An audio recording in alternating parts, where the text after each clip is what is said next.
G'day Tigers fans, I'm Konrad Marshall, a senior writer with Good Weekend magazine and The Age, and a Richmond Football Club member since 1992. Welcome to the latest episode of Conversations with Konrad, a series of chats with old and new faces inside Tigerland. My guest today is Tom Lynch. One-on-one, Tom Lynch with body strength out the back. McRae, Gold Tigers, superb effort. Tom Lynch was back last week and he starts well today. Deep long ball, here comes Lynch, he's got it! Lynch has marked the footy. The 32-year-old key forward grew up in the Mornington Peninsula town of Blairgowrie and joined the Gold Coast Suns in the 2010 draft, a few picks after our latest guest on the podcast, Dion Prestia. Tom played 131 games for the Suns, kicking 254 goals, was a two-time club champion and ultimately became their co-captain. He joined Richmond for the 2019 season, and we all know how that ended. Tom became a pivotal piece in back-to-back flags. He's big, he's aggressive, he's got great dukes and an excellent hoof, and he's here in the studio with us now. Welcome, Tom. Thanks for having me on board, Konrad. It's great to be here. Awesome to see you again. You grew up, as mentioned, in a bayside town not too far from Melbourne and played junior footy for Sorrento. I always like to ask if was any particular coach that kind of made an impact on you in junior footy that kind of helped you along the way or set you on the right path. To be honest, I was very fortunate growing up. We had I had all great coaches going through, so there wasn't one sort of pivotal coach. But as I said, I was very lucky. We had a great group of guys down there. I loved playing footy down there, and sort of had 5 or 6 coaches and juniors, and yeah, they all made an impact on me. And all, I think the best thing when we were there, like we were young, we were just enjoyed to have fun. There was no pressure, but also like we want to get better and be the best we can. So there was that good balance of enjoying your junior footy, because it's great junior footy. Like it's some of your most memorable times, and but also like we're here to get better, and we want to get better and play. You want to win and all those things. So it was, I love my time there. You won some flags too, right? Like you had a pretty strong. Yeah, we had a pretty good team. We had Mitch Lamb, who played at Hawthorn and Gold Coast. He was grew up playing with him. Yeah, we had quite a number of guys. I think we went a couple of years without losing a game. So I was pretty fortunate. Fun. People might assume that you were kind of a rolled gold gun throughout your teenage years, but you were somewhat of a late developer. Like as a 16-year-old, the year before you were kind of eligible for the draft, you were overlooked by the Dandenong Stingrays in the TAC Cup. Fast forward 12 months, and people are comparing you to Matthew Richardson and Nick Riewoldt. What happened? Like just a great growth spurt, or how'd you get so good in 12 months? Well, Darren Flanagan, he was a footy manager at the Stingrays. He said when he was 15 that I was about 5 foot nothing, and he I think he embellished the story how much I grew. I did grow late, I did develop late, but he liked to tell me that I grew a lot more than I did, which I just said you didn't pick me up because I wasn't good enough.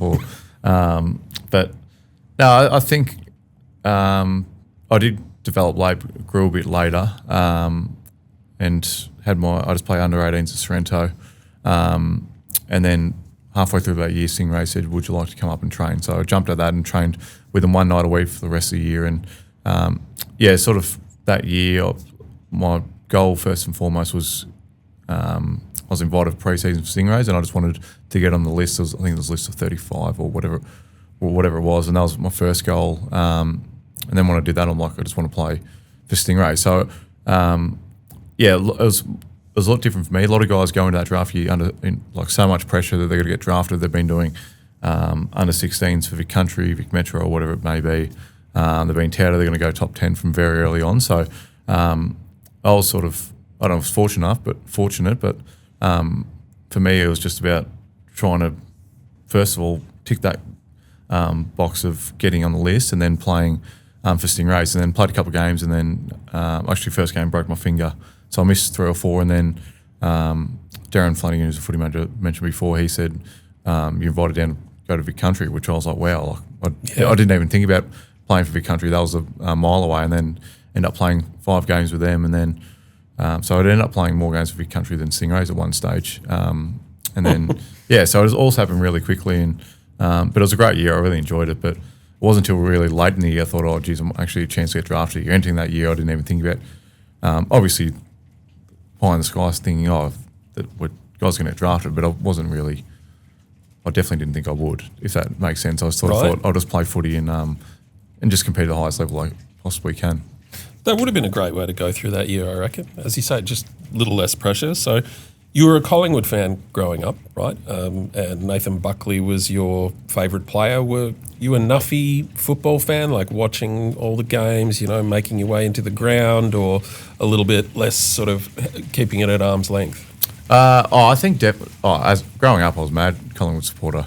I think when you get older, especially sort of 17, 18, for me, I was still very much Collingwood supporter, but I don't know, you're just not as fanatical. Well, I wasn't. It was when I was sort of 12, where I was just lived in my Collingwood jumper and idolised Buckley, as you said, Rocker and Tarrant. I love the key forward. So, it was actually interesting because when I got to the end of my under-18, so my draft year, my uncle said to me, he goes, Collingwood played in the grand final in 2020. My uncle said to me, he goes, this is the last time you're going to go for him because you'll hate him like the rest of us after this, because he was envisioning me getting drafted. But I was actually fortunate enough, the drawn grand final, went up to Canberra with the AES, and we had a draft camp, and they needed some Victorian boys to do the entertainment on stage, on the ground, because they had nothing, because obviously the week before they weren't expecting him for a drawn grand final. So we do a kick and test at draft camp, and they said, do you want to go on there? So I was on the MCG an hour and a half before Collingwood's about to run out and kicking balls, and grand final day, Collingwood supporter, and obviously won that. So the last day I went for Collingwood, we won the premiership. Fantastic. So what was it like immediately after that? You get drafted, you arrive at the Gold Coast, you're part of this stockpile of kind of precocious young talent, young coach as well. You're surrounded by everyone from Gary Ablett Jr. to Carmichael Hunt. Was it a hard thing for everyone to kind of bring a club together from scratch, or were you all just instantly bonded because you're in the same boat? Well, I think, first of all, I don't know what an AFL club looks like, feels like, all those things. So it would have been obviously a different experience going from a established Melbourne club or whoever it may be, and then going to Gold Coast. But we didn't know any difference. So I think one thing we're all virtually the same age with a couple of older guys. So and no one was really from there. Even the Queenslanders, got Charlie Dixon, he's from Cairns, which is a mile away from Gold Coast. So one thing we sort of bonded really well, we're like each other's family and lived all together. So that was one definitely positive. But yeah, it was strange looking. You look back and like we're in portables. The gym was a shed, had no aircon, middle of summer in Gold Coast, and like we didn't know any difference or anything like that. So as I said, it would have been challenging from going from an established club with really nice facilities to that potentially. But I love my time up there. Yeah, you don't know what you don't know. Your first AFL game was against Brisbane in round 7 of 2011. You took a match-high 9 marks, kicking 2 goals from 17 touches. That's an impressive debut for a young key tall in a young side. What do you remember of that day? I remember there was actually a big build-up because it was the first Q clash, and Simon Black came out and had a crack at Jared Brennan and Richard Talley, which I don't know, Blackie apparently he's never done that in his career. So there was a sort of trying to manufacture it, but it felt like it was a massive build-up to it. And I remember it was a shootout. I think Cracker kicked 5. Liam Patrick kicked a couple of beautiful goals. So I think it was about 120 to 110. So something along those lines. But it was an amazing experience. It was just how quick it is. And I remember just being at half-time absolutely exhausted, thinking, how am I going to get through the rest of the game? Just because you get so excited, nervous energy and things like that. Let's get to the good stuff now, to Tigerland. You made your debut for Richmond against Carlton in round 1 of 2019. Again, kicked 3 goals in a win in front of 85,000 people at the MCG. Did you just think, yep, decision well made, this was the right call? Oh, yeah, it was incredible. Just walking over, and I didn't know if it was, I think Dimmer only called me 2 or 3 days prior to let me know that I was playing, because I was coming back from a knee. I hadn't done a lot of training. So I thought I've done enough, but the fitness staff were a little bit worried about me playing, and I'm not sure how it went down with them and Dimmer, but Dimmer ended up calling me. It must have been the Monday night if we played Thursday, and just said you're playing. So that was a massive relief because it's, as you said, it's an incredible game, and it was great fun, and like coming down to Melbourne, like growing up in Melbourne or outside Melbourne, we go on the MCG, and then you get to play there in front of 80,000. It's incredible. Going on from that, just as a current senior player at the club, do you ever end up kind of talking to potential Richmond recruits and selling them on that basis? Like, hey, come here, you wouldn't believe what it's like playing in front of the Tiger Army? When we got Hoppus and Taranto, I was involved in that, but I think the player's pretty good at that, so he can do that. But we're very fortunate. Like even we're obviously doing our facilities right now, but driving every day, and there's challenges around that. But driving every day, you see the MCG there, and you're training next to it. We're so fortunate to be where we are and have the MCG as a home ground. Just a random question here, but when do you reckon you felt like you belonged at Richmond? Like, was there any moment or match or interaction where you sort of felt fully ensconced in the place, like part of the furniture rather than the recruit that's just arrived? Well, if you ask Tig, it'll be that Port Adelaide game when Bruce McAvaney said he's a Tiger now because he just... Tiger Tom. Yeah, he still carries on. He was carrying on about the other day. But, look, to be honest, when I got to the club, Jack Rewald especially was just so welcoming, and so were all the guys, but coming in as another key forward and how welcoming Jack was like amazing for me. And I remember we were in Gold Coast. I hadn't done any training at all, but we must have had a end of January camp, and I did one drill, and then it was a little bit embarrassing, but I came and did one drill and then went back to the side because had the rest of my running, and the whole group ran over and like sort of got around me and jumped on me, which, as I said, was embarrassing, but I was like, that's like so nice to care and everything. So, I think sort of that moment I thought I'd like feel very welcomed, and it was great from the group. Just a question without notice here. The 2022 elimination final, that kick for goal at the end, what was your read on it? I'm still not over it. So, to be honest, I kicked it. I don't know. It went up in the light, so I actually couldn't see whether it was a goal or not. I know it was very close, but I can't categorically say which one. I've had plenty of fans say I was behind the goal, and it was definitely a goal. But I still don't understand how that can be called a goal by the goal umpire, and then the ARC says no, it's a point. There was not.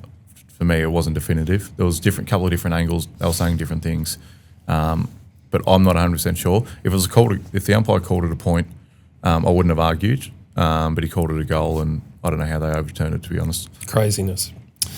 You won the Jack Dyer medal that year, of course, and after flags in 2019 and 2020, that's a real few years sort of on a high. So by contrast, I'm just wondering how you coped with kind of the low of the last couple of years of injury and bad results on the field, because every player reacts to that kind of experience differently. What was it like for you? Oh, it's been challenging.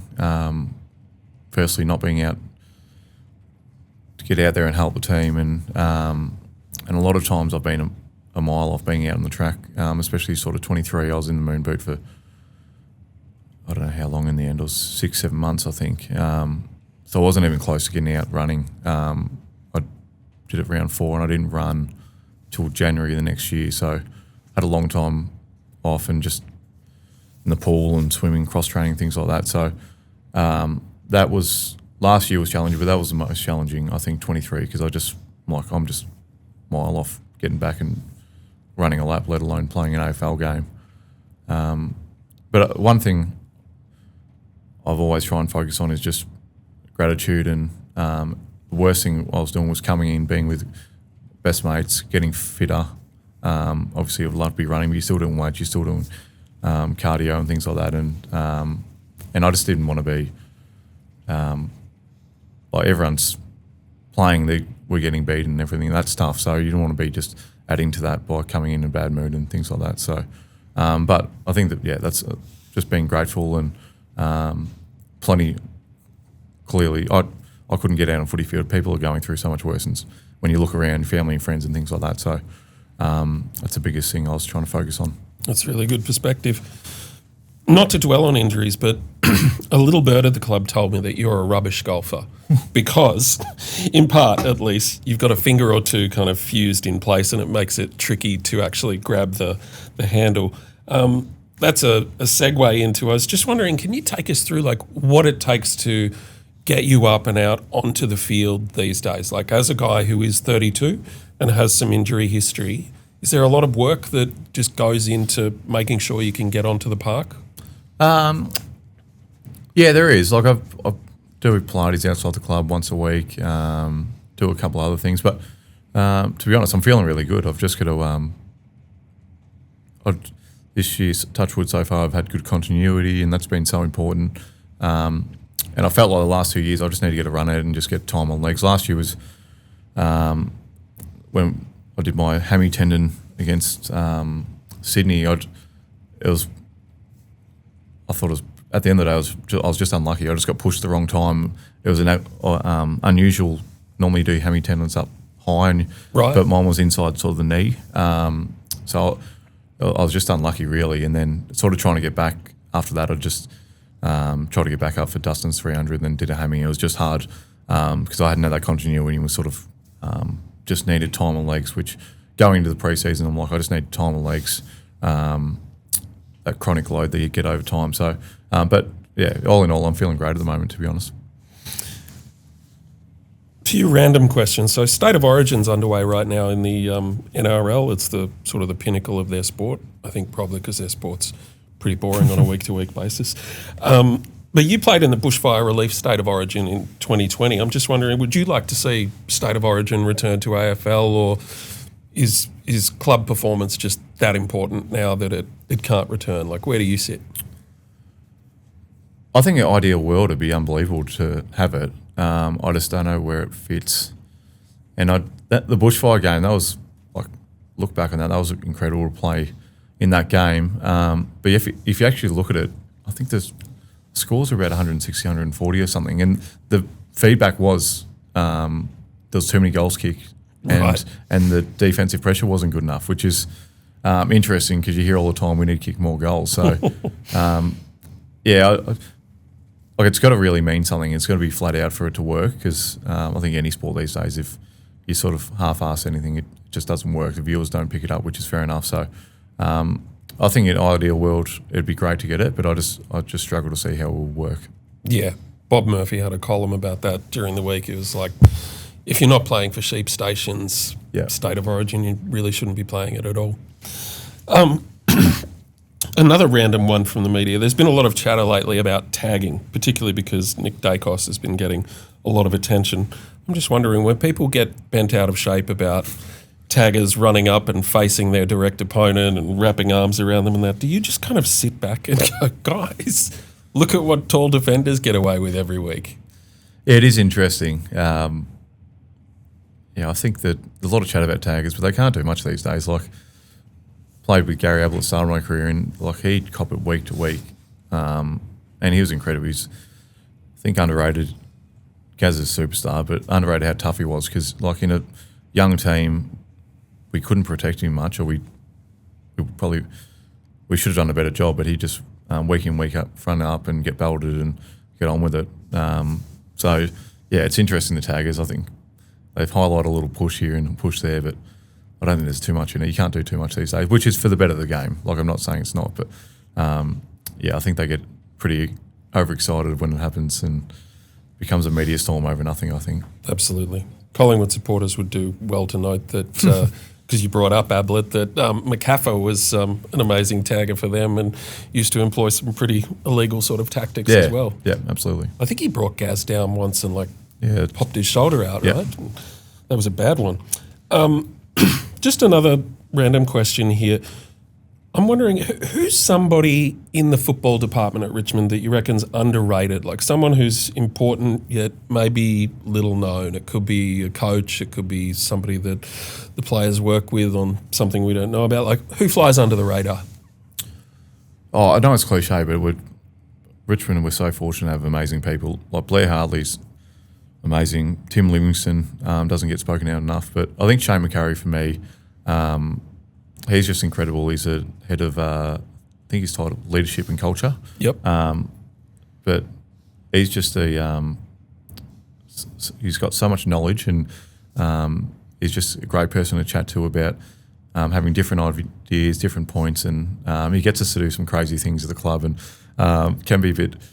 You can be walking to one of his meetings a bit anxious what he's going to get you up and do and dance or sing and things like that. But he's just amazing at building connection and challenge us in different ways, and also highlighting if we're doing something so well. He's saying that it's unique and it's pumping that aspect up. So he's one that definitely is underrated, but externally but internally so highly valued.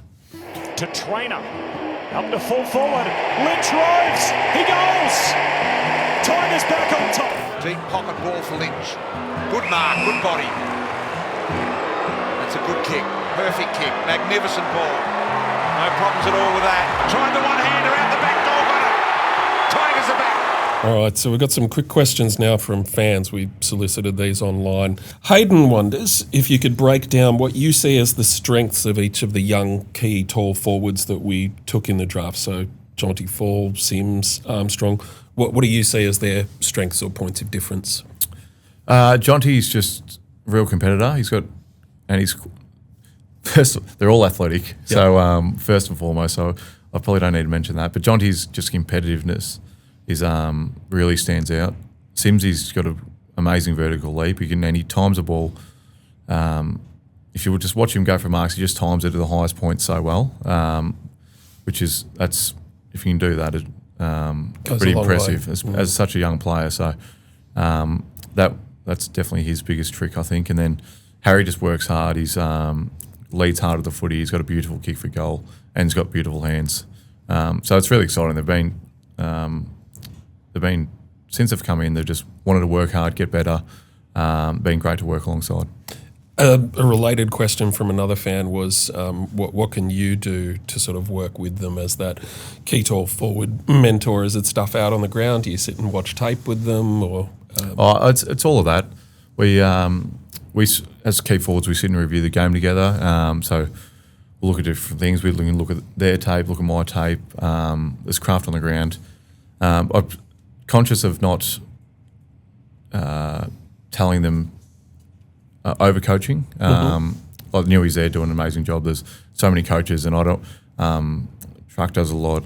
Ivan Maric does a lot, sort of with a craft and things like that. So I'm conscious of that. You got to learn lived experience, and also, or like if you're just constantly getting feedback on things, it just comes too much and consuming. So I'm conscious of doing that, but I'm trying to help as much as I can.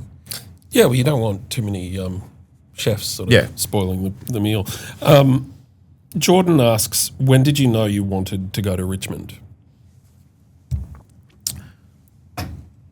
When did I want to go to Richmond? So going to the Gold Coast 2018 season, I was conscious of not starting to look elsewhere and thinking I could be here or there. First off, I just wanted to be clear, did I want to play at Gold Coast or didn't I want to play at Gold Coast? I want to play at Gold Coast, beautiful, sign a contract or whatever that was going to be. But I didn't want to get distracted with saying, I could go to this team or could go to that team. So it wasn't until halfway through the year I ended up hurting my knee. I was booked in for surgery, and then the club really pushed me to find out an answer. So I ended up sitting down with Paul, and we decided I wanted to leave Gold Coast. So that was first and foremost. Went round to Stewie Jew's house one night and just let him know. So then I flew down to Melbourne, and then I was going in for surgery because saw the surgeon down here. And then that's when I spoke to Hawthorn, Collingwood and Richmond. So I hadn't spoken to anyone before that. And then spoke to them, and then out of the three, Richmond was definitely number one that I wanted to go to. But it's one of those things you'd think, I definitely want to go to Richmond, but there's so much water going on the bridge before then to actually get there. So I felt like Richmond was the best fit out of all of them.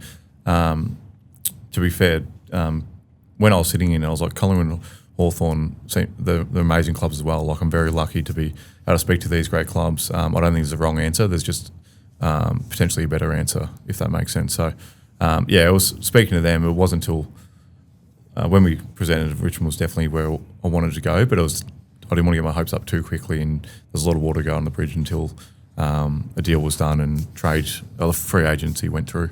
And a lot of that was around, it looked like a place that you wanted to go and sort of just enjoy being every day, right? As much as I remember went round to Dimmer's house and Blair was presenting and stuff like that, and Jack and Trent were there, and Jack said, and Ranty as well, Jack said, look, can't guarantee you're going to win a premiership, you're going to win all these games, but I guarantee you'll love going to work every day. It's a great environment to be in, and I just thought that was a pretty amazing sell because of obviously won in 2017, 2018 the best team in it, and then lost the prelim final. Sorry, that hadn't happened yet. Yeah, sorry, getting timelines mixed up. But like that 2018, they were absolutely flying. Yes. The best team in it, and that you think they're going to win the premiership that year. So, and his sell was that not about that. It was more about just you'll love coming to the training every day. And I just felt I'd looked at everything, but playing alongside Jack, I think we'd complement each other really well. Nick wants to know who your favourite AFLW player is, and you are not allowed to say your sister Beth. Oh, she's not anyway, so. Mon Conti's amazing to watch, I think. She's beautiful kick speed and her agility around pack, so it'd be Mon Conti. Paddy wants to know if any particular game stands out to you as like your best performance at Richmond, or the performance of which you're most proud. I think the 2019 prelim against Geelong. Most proud of that performance, I think, just because it was such a big year, building up to it, and obviously we were up against it at half-time, we were down, and then we managed to get over the line. So I don't know if it was my best performance, but that really stands out. And playing first final series, I hadn't played finals clearly before, and playing the MCG in prelims are pretty good fun. So especially when you win. Ando wants to know if there's any bit of advice or guidance you've heard from a coach that has really kind of stuck with you over the journey or become part of the way that you go about things.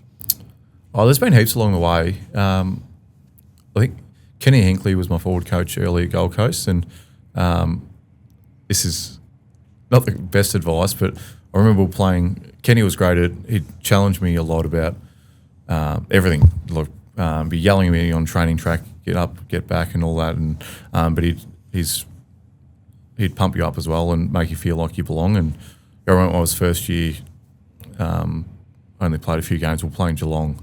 They went and win the premiership the year. I was up against Harry Taylor.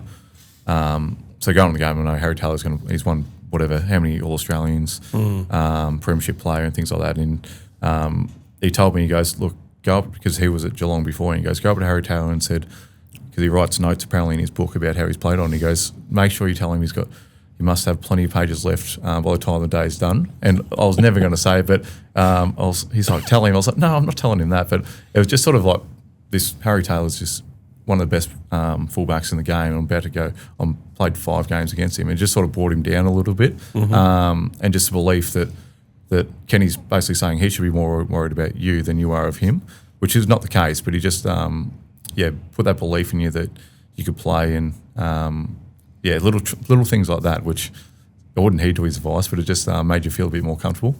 Awesome. 18 months ago, you married your longtime partner, Olivia. Congratulations.